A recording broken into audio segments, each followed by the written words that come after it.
Tapi kalau dari video-video yang muncul itu memang kan kelihatan bahwa pelaku dia itu kan memang masih anak-anak di bawah umur. Tapi seperti yang sering saya katakan itu bahwa hukum itu kan tidak memandang usia seseorang. Ya karena ada ajas equality before the law, semua orang sama di mata hukum.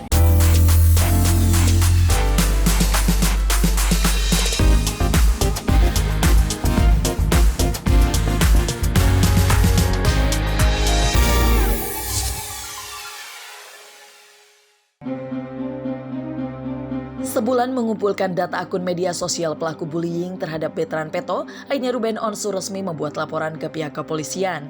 Diwakili oleh kuasa hukumnya yakni Minola Subayang, akhirnya Minola melaporkan sebanyak 10 akun medsos yang diduga melakukan penghinaan terhadap Bertrand.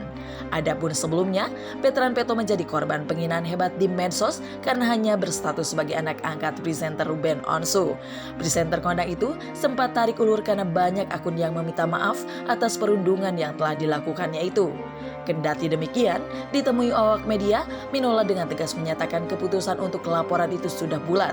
Ia bahkan membeberkan beberapa akun yang dilaporkan ada yang masih berusia di bawah umur. Jadi memang selama ini tertunda-tunda karena kita memang ingin mendata, memverifikasi semua akun-akun tersebut sehingga kita mudah ketika kita membuat laporan. Ternyata tidak mudah juga karena memang semuanya harus diperiksa dan diperhatikan oleh tim penyidik sehingga akhirnya dari jam 11 tadi baru selesai sekarang.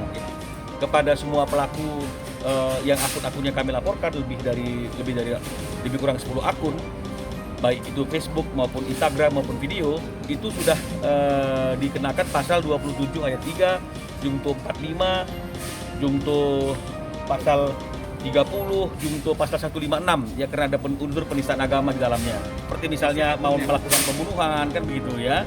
Terus kemudian ada yang bicara mengenai masalah penistaan agama, Kristen lu, kan begitu ya. Dan juga mengenai masalah bego lu, kan banyak lah. Kalau mengenai masalah umur, kalau untuk akun-akun yang tidak ada bahasa gambar atau videonya kan kita tidak tahu ya. Kecuali yang kemarin ada di Lampung yang sudah minta maaf dengan kita tahu bahwa itu memang di bawah umur. Maaf atau damai itu tidak menghapus sifat pidananya. Cuma nanti mungkin dalam proses kita bisa sampaikan kepada pihak penyidik bahwa ada orang-orang tertentu yang memang sudah minta maaf dan kita juga sudah memaafkan. Tapi kalau dari video-video yang muncul itu memang kan kelihatan bahwa pelaku dia itu kan memang masih anak-anak di bawah umur. Tapi seperti yang sering saya katakan itu bahwa hukum itu kan tidak memandang usia seseorang. Ya karena ada ajas equality before the law, semua orang sama di mata hukum. Minola sekaligus menegaskan bahwa upaya Ruben ini sekaligus sebagai penegasan agar tidak ada kejadian serupa lagi ke depannya. Ditambah, penghinaan terhadap Bertrand dilakukan melalui medsos yang tak bisa dihapus sehingga dapat mempengaruhi masa depan pelantun tembang Bulan Bintang itu. Jadi sama seperti yang sering dikatakan oleh Ruben, bahwa Ruben cukup strict terhadap anak-anaknya yang tidak diberikan gadget atau handphone, sehingga saya bisa simpulkan dari pernyataan Ruben bahwa Bertrand sejauh ini masih belum mengetahui apa yang terjadi di media mengenai serangan-serangan yang dilakukan terhadap dirinya, ya termasuk ada kata-kata anak pungut dan sebagainya. Ini dilakukan oleh Ruben, unsurnya adalah agar ini tidak terulang lagi. Ya ada upaya hukum untuk supaya orang tidak melakukan hal-hal yang melawan hukum. Itu yang pertama. Yang kedua adalah suatu saat, karena jejak digital itu kan susah untuk dihilangkan dan dihapus ya.